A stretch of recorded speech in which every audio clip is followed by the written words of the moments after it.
Bonjour à toutes et à tous, bonjour à tous les suiveurs et à tous les inconditionnels de Grégoire Omnisport. Sadio Mané, Sadio Mané nan la def ba àgg à un tel niveau nekk au sommet de son art. Sadio Mané c'est pas le fruit du hasard hein. Sadio Mané da koo liggéey ñàkk jariñu parce qu'il y a un de ses proches donc maître Moustapha Camara bi nga xam ne avocat Sadio Mané la donc il a été un des plus donc proches collaborateurs de Sadio Mané nee na donc dans un extrait donc de l'entretien effectué avec le journal Stades donc il a parlé de ses relations avec Sadio Mané ñu ne ko kañ nga xam Sadio Mané mais mu ngi ko xam en 2012 ba ñuy préparer les Jeux Olympiques de Londres donc ils étaient dans le même hôtel alors que boobu la donc après ci la mujjee nekk avocat Sadio Mané parce que maître Moustapha Camara est l'avocat d'Aliou Cissé moom moo nekkoon avocat Aliou Cissé après finalement mujjee nekk avocat Sadio Mané donc nee na après donc il a été dans les tractations ci négociation contrat Sadio Mané yëpp léegi ñu laaj ko êtes-vous surpris donc de le voir actuellement à ce niveau de performance ñu ne ko est-ce que bett na la est-ce que am nga mbetteel waxuma bu Serigne Ngagne wala bu ñoom donc Magnon Laye mais mbetteel est-ce que am nga surprise gis Sadio Mané à un tel niveau mu ne c'est pas une surprise parce que Sadio Mané est un garçon qui travaille beaucoup pour vous prouver cela je vous raconte une anecdote waa ji raconte benn anecdote bi prouver ne Sadio Mané c'est un joueur de très très haut niveau donc nee na première chose bi mu def ba mu jotee ba mu signé fële ci Southampton dafa c'est de prendre la moitié de son salaire dafa signé Southampton jël moitié salaire xaaju salaire bi jënd équipement de musculation def ko premier étage donc fi mu dëkk Southampton fi mu dëkkoon Southampton étage bi ci kaw premier étage bi lépp salle de musculation la ko transformé di ci liggéey moo tax Sadio Mané gis ngeen ko ñàbb la def te moo tax bu duggee terrain day feeñ nee na s'il est capable de mettre la moitié de son salaire dans ses équipements c'est qu'il était déjà donc vraiment ambitieux Sadio Mané dafa ambitieux xam na lu mu bëgg a def moo tax mu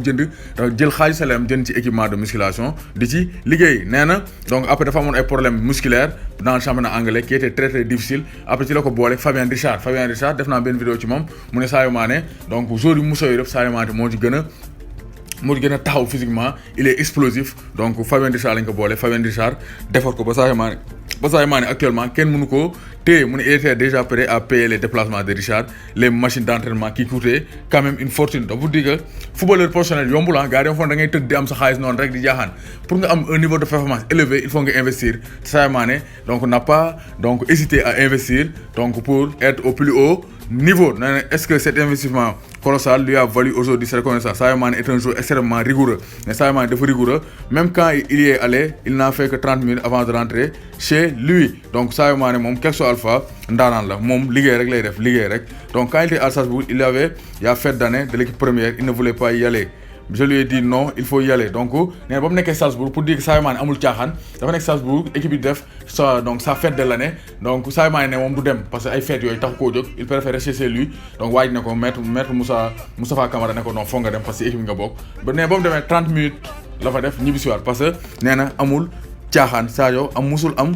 caaxaan donc c'est pour dire que Coman sax da doon wax nee na Ronald Koeman da doon wax ne Sadio Mané c'est pas un joueur africain parce que mentalité am c'est pas la mentalité d'un joueur africain parce que généralement joueur africain dañuy teel a bàyyeeku mais Sadio Mané comme ça Cristiano Ronaldo jënd salle de musculation ak ci kaw di liggéey doo dem ci ay caaxaan donc hygiène de vie liggéey ñàkk jariñu donc c'est pour dire moo tax Coman dafa xool Sadio Mané ne kii amul mentalité joueur africain parce que joueur africain bu ñu demee commencé laal millions yi rek dañuy commencé cagaay commencé galayaabe après seen niveau wàcc mais Sadio Mané boo gisee niveau di yéeg ba mu jël Ligue des champions jël ay 11 d'or di pousser les ballons d'or européens ballons d'or africains c'est que dafa investir te il s'y donne à fond c'est pourquoi donc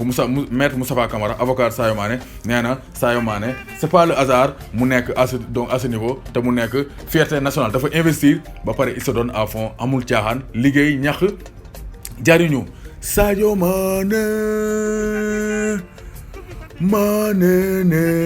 donc Baye Fall bu Sadio Mané maa lay bëggee bu baax Baye Fallou laay borom Rio Grande maa lay bëggee bu baax a baax donc Ndiaga Diagne Ramatoulaye Mané Saliou Traoré Biram Ka Traoré Assane Sakaria Diouf Yakhouba Soli Abdoulahad Sène donc waa Sébikotane maa lay bëggee Ousmane Boy maa lay bëggee waa Saint-Louis yëpp donc Abdoulahad woy baal naa la baal ma àq donc Badara Ndiaye Bara Cissé maa lay bëggee Mohamed Cissé Mohamed Ndiaye donc Mohamed Dramé maa lay bëggee bu baax El Hadj Diop Djili Diop maa ngi bëggee Mame Cheikh Diop donc El Coutinho Seck donc Diakhaté maa lay bëggee El Bachir Koumba donc Khouma Mamor Moussa Mbaye donc Mbaye Ndiaye Moussa Ndiaye Mohamed Diba Ayoub donc El Farou Ali Sow Makhtar Ndaw TV maa lay bëggee bu baax Maodo Lamine Ndaw maa lay bëggee bu baax a baax donc Demba Ndaw ñaa Cheikh Tidiane Ndaw maa lay bëggee Vito maa lay bëggee bu baax Aris Mané Papi Khoulé Mondiaye bu Italie Mondiaye bu Chelsea Hamidou Danfa Cheikh Sadibou Danfa Youssou Cissé Dabo Omar Cheikh Kara Sarr Ibrahima Touré donc Madoudou Camara maa lay bëggee Papa Lay Camara Cheikh Dieye doomu ndey Modou Mboub Sassi Diop Khadim Mbaye Massamba Plomberie Ndiak